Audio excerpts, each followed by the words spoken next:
조선 속의 재팬타운, 그것은 조선이 한 번도 겪어보지 못했던 새로운 경험이었을 것입니다. 수많은 사람들이, 수많은 물건들이 삼포로 몰려들었습니다. 도대체 무엇이 이 삼포를 이렇게 번성하게 했던 것일까요? 여기서 잠시 눈을 돌려서 당시의 국제 사정을 알아보도록 하겠습니다. 이 삼포가 운영되던 15세기 이 왜구는 조선뿐 아니라 등주, 교주, 회안 등 명나라의 해안까지 출몰을 했습니다.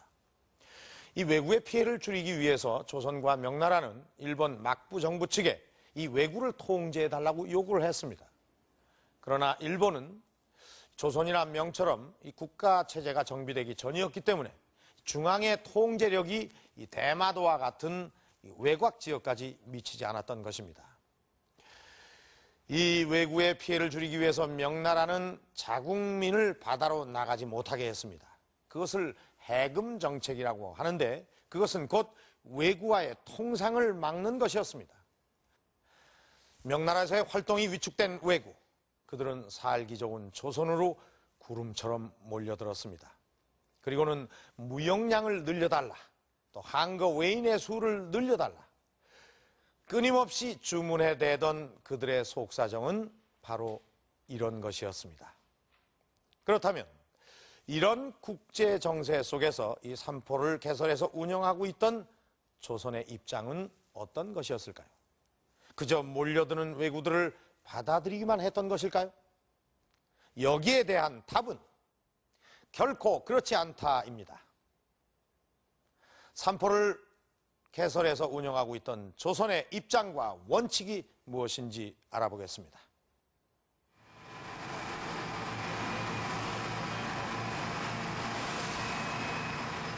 조선의 입장을 가장 잘 말해주는 것은 바로 삼포의 위치와 그곳의 지형이다. 고대의 항로를 따라 대마도에서 제포로 가는 길.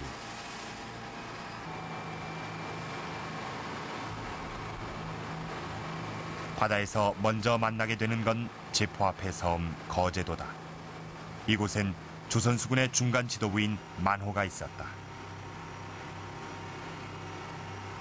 컴퓨터 화면에서 보이는 것처럼 대마도 외인들이 제포로 오려면 우리 수군이 진을 치고 있는 거제도를 반드시 거쳐야만 했다.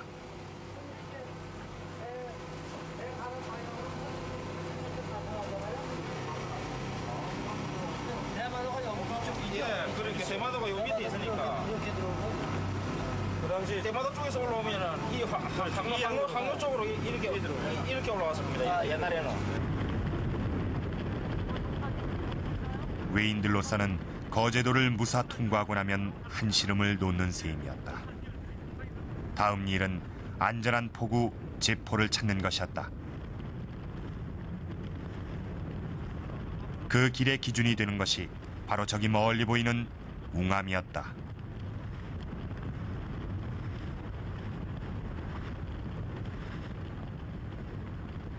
지금이야 컴퓨터가 알아서 항로를 밝혀주지만 당시엔 뾰족하니 솟아올라 뱃사람들의 눈을 끌던 이 웅암이 바로 이정표였던 것이다. 눈앞에 보이는 제포는 500년 전 해동 제국기에 그려진 모습 그대로다.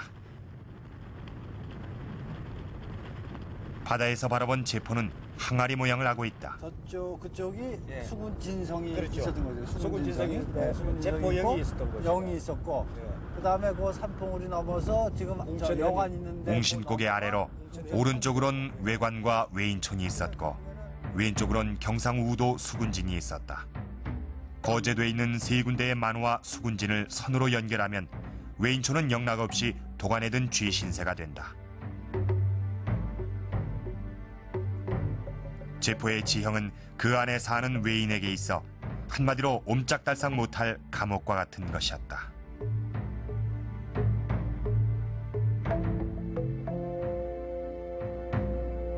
삼포 가운데서 제포가 우선 일본으로부터 백길이 제일 용이했습니다. 그래서 백길로 올 경우에 거제도를 반드시 통과해야 하는데 그 통과할 경우에는 거제도에서 지세포, 옥포, 영등포 이 세 개의 진을 거쳐와야 됩니다. 그리고 일단 제포 안에 들어왔을 경우에 경상 우수영에 수군 진영이 안에 같이 있었습니다.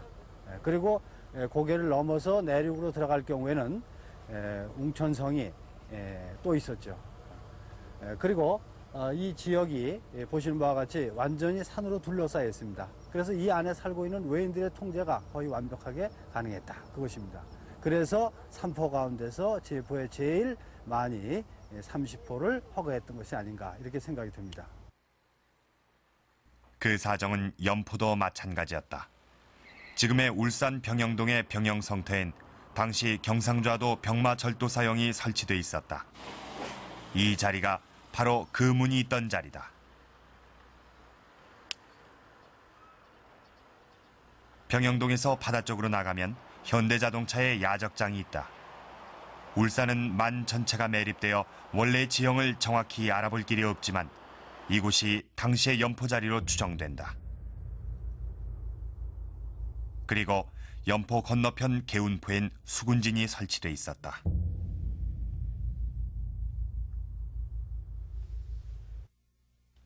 이것이 바로 병영과 수군진으로 둘러싸인 재팬타운 연포의 모습이다.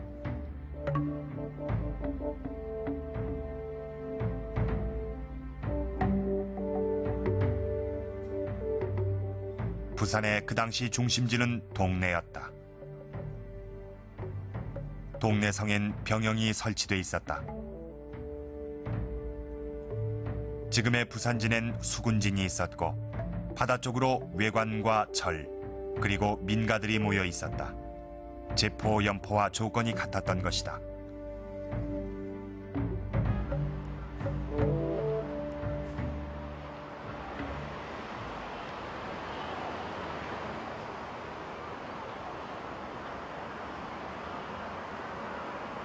삼포는 내륙으로 향하는 중요한 길목에 있으면서 군사적으로 완벽히 통제가 되는 위치에 세워졌다. 다시 말해 삼포는 조선의 철저한 계산과 의지 속에서 만들어졌던 것이다.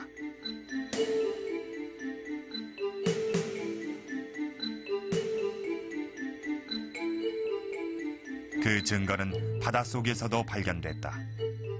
1997년 제포만 매립공사 때 갯벌 속에서 수천 개의 나무 기둥들이 무더기로 발견됐다. 이 기둥들을 목책이라고 한다.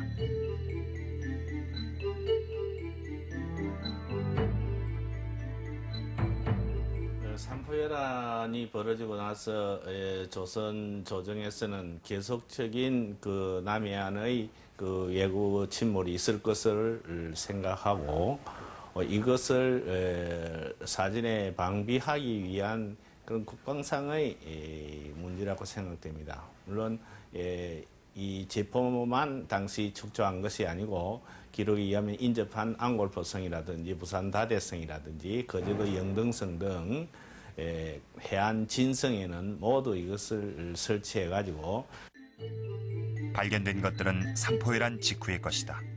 하지만 기록에 의하면 삼포 시대에도 이런 목책이 바다에서부터 육지까지 연결돼 있었다. 목책의 정확한 사용법은 어떤 것일까? 답은 유물 속에서 나온 동아줄에 있었다.